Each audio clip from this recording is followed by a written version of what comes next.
সুবহানাহু ওয়া তাআলা নবীর বিধান দিয়েছেন। আপনি যখন বলবেন লা ইলাহা ইল্লাল্লাহ, পাশাপাশি আপনি যখন শরিয়াতের বিধানগুলো চলে আসবে, ইকামাতুস সালাত ওয়া ইতাউজ যাকাত ওয়া সাওম রমাদান ওয়া হজ্জুল বাইত মান ইসতাতা'a ইলাইহি সাবিলা। এই ইকামাতুস সালাত, নামাজ পড়া, নামাজের কতগুলো বিধান আছে, নামাজের কতগুলো তরিকা আছে, নামাজের কর্তব্য আছে, পার্থক্য আছে। প্রথমত ফরজ লাজিমাত আদায় করতে হবে, তারপর ওয়াজিব লাজিমাত আদায় করতে হবে, না করতে হবে না। তারপরে নফল বা মুস্তাহাব যেটা আমরা করি। ঠিক তেমনি ভাবে আজকে আমরা সবাই সমবেত হয়েছি গত এক সপ্তাহ আগে থেকে বা 10 দিন আগে থেকে আজকের দিনকে আমরা নির্বাচিত করে ফেলেছি যে আমাদের বৃহস্পতিবারে আল্লাহ পাক ইচ্ছায় হায়াত যদি মালিক দান করে তাহলে ঈদুল আযহার নামাজ আমরা আদায় করব ইনশাআল্লাহ। ওই ভাষণা নিয়ে আমরা সবাই সমবেত হয়েছি। কয়েকটা বিষয় আমাদের খেয়াল করা দরকার।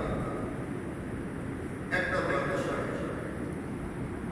আমরা যারা কুরবানি দিচ্ছি এবং যারা দিচ্ছি না,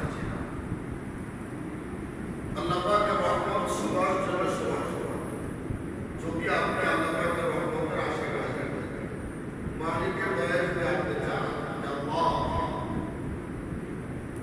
আমি তো কুরবানি দিতে পারলাম না।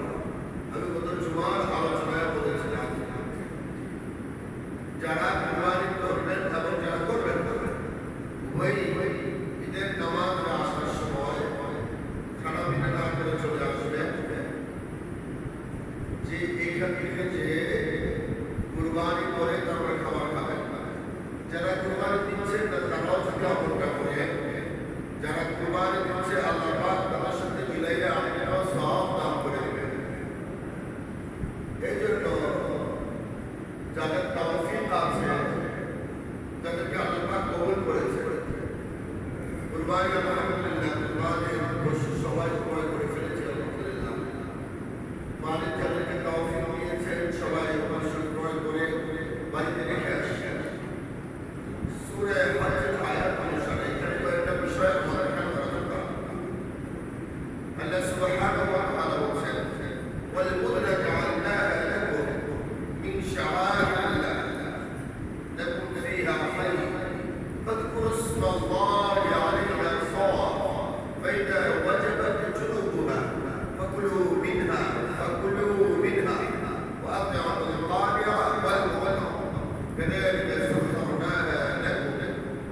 আল্লাহ সুবহানাহু ওয়া তাআলা বলেছেন, তোমাদের কুরবানির পশুগুলোকে তোমাদের আনুগত্য করে দিলাম।